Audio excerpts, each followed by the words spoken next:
একটি প্রবাদ বাক্য রয়েছে, যার মা যত সুন্দর তার সন্তানও কিন্তু তত সুন্দর। হ্যাঁ বন্ধুরা, এটাই কিন্তু স্বাভাবিক। যার বীজটি যত সুন্দর হবে, যার মা মাতৃ যত সুন্দর হবে, তার সন্তানও কিন্তু স্বাভাবিক সুন্দর হবে। এটা প্রবাদ বাক্যই বলুন আর স্বাভাবিক মানুষের প্রচলিত কথাই বলুন, এটা কিন্তু স্বাভাবিক বাস্তব।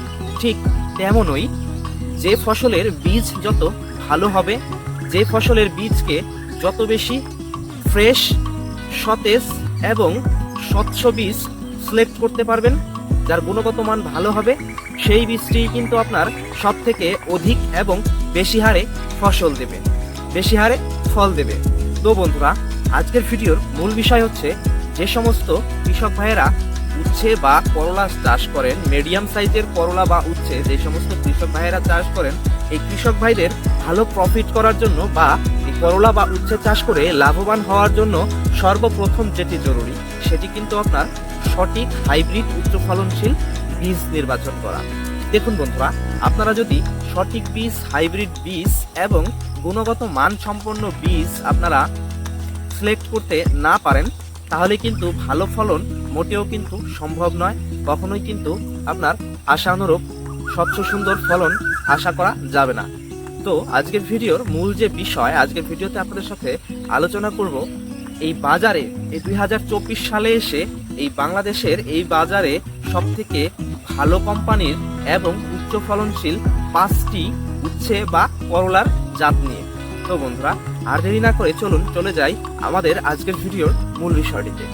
প্রিয় ভিউয়ার্স, সেরা 5টি বীজের মধ্যে সর্বপ্রথম আপনাদের সাথে যে বীজটির কথা বলবো, সেটি হচ্ছে বিএএসএফ কোম্পানি কর্তৃক প্রদত্ত বাংলাদেশে বাজারজাতকারী প্রতিষ্ঠান হচ্ছে এয়ার মালিক সিড কোম্পানি। হ্যাঁ বন্ধুরা, এই এয়ার মালিক সিড কোম্পানির একটি বীজ হচ্ছে গ্লোরি।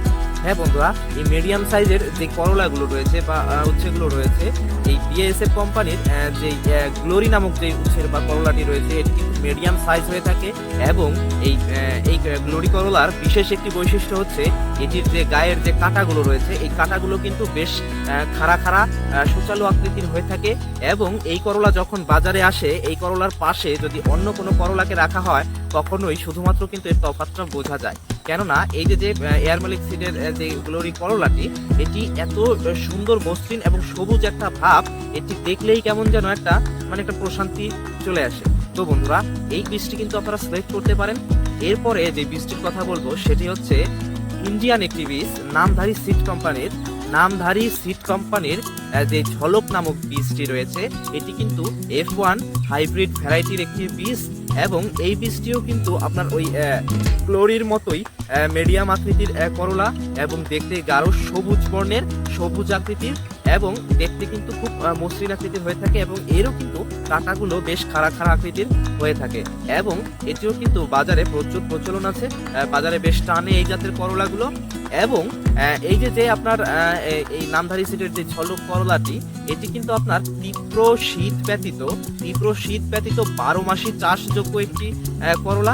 এই করলাটি আপনারা তীব্র শীত ছাড়া, যখন নাকি তীব্র শীত পড়ে তখন ছাড়া আপনারা 12 মাসই চাষ করতে পারেন। এটি কিন্তু মোটামুটি ভাইরাস বিহীন একটি জাত, এই জাতে কিন্তু সহজেই আপনার ভাইরাস আসে না। এত বন্ধুরা, আপনারা কিন্তু এই বীজটিও কিন্তু সিলেক্ট করতে পারেন। এরপর আরেকটি বীজ রয়েছে বাংলাদেশে প্রদত্ত লাল তীর সিড কোম্পানির। এই লাল তীর সিড কোম্পানির মিঠু নামক একটি করলা রয়েছে। এই লাল তীর সিড কোম্পানির যে মিঠু করলাটি রয়েছে, এই করলাটিও কিন্তু আপনার বেশ ভালো ফলন দিয়ে থাকে। পুরো গিটে কিন্তু যতগুলো শাখা প্রশাখা রয়েছে, প্রত্যেকগুলো পাতা বা শাখা প্রশাখার গিটের মধ্যে কিন্তু এই করলাগুলো ধর এসে থাকে, ফলন এসে থাকে। তো বন্ধুরা, এই করলাটি কিন্তু আপনার F1 হাইব্রিড একটি ভ্যারাইটি। হাইব্রিড এর মধ্যে লোকাল কোনো জাত নেই, লোকাল কোনো বিষয় নেই। এই যে 5টি বীজের কথা বলছি, সবগুলো বীজই কিন্তু আপনার হাইব্রিড। তো বন্ধুরা, এটি কিন্তু আপনার মোটামুটি ভালো ফলন দিয়ে থাকে, এই লাল তীর সিড কোম্পানির মিঠু নামক যে করলাটি রয়েছে, এই করলাটি। এরপর আপনাদের সাথে চতুর্থ নম্বর যে করলাটি নিয়ে কথা বলবো, সে হচ্ছে বন্ধন সিড কোম্পানির নবাব করলা। এই নবাব জাতের করলাটি F1 হাইব্রিড ভ্যারাইটির একটি করলা। এটি কিন্তু ফলনের দিক দিয়ে বাম্পার ফলন হয়ে থাকে এবং এর যেই শাখা প্রশাখা, প্রত্যেকটি শাখা প্রশাখার মধ্যেই কম বেশি আপনার কিন্তু ফল কিন্তু এসে থাকে, ফুল ফল এসে থাকে। এবং আরেকটি যে বিষয়, এই জাতটিও কিন্তু মোটামুটি আপনার ভাইরাস সহনশীল একটি জাত। এই প্রতিকূল আবহাওয়াকে অনেকভাবে ক্যাপচার করে নেয় এবং এটি শীত, গ্রীষ্ম, বর্ষা প্রত্যেকটা মৌসুমেই কিন্তু আপনার এই নবাব জাতটিকে কম বেশি চাষ করা যায়। তো বন্ধুরা, এরপর পঞ্চম স্থানে যে লাস্টের যে বীজটির কথা বলবো, সেই বীজটি হচ্ছে আপনার প্রিমিয়ার সিড কোম্পানির বনজা।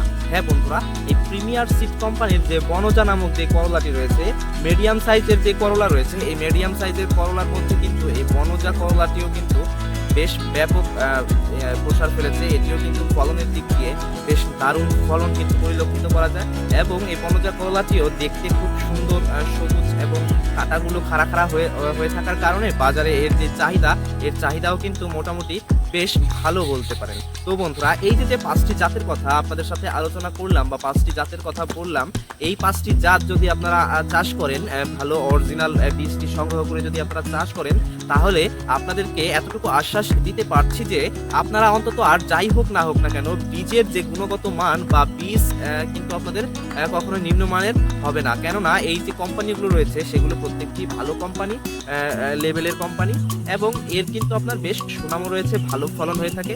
আপনারা চাইলে সোশ্যাল মিডিয়ায় প্রত্যেকটি বীজকেই সার্চ করে বা একটু অনুসন্ধান করে দেখতে পারেন। তো বন্ধুরা, এই ছিল আমাদের আজকের ভিডিওটি যদি ভালো লাগে অবশ্যই একটি লাইক করবেন, এবং আপনার যদি কোনো প্রিয় বন্ধু থাকে তাদের সাথে কিন্তু ভিডিওটি মোটামুটি শেয়ার করে দিতে পারেন।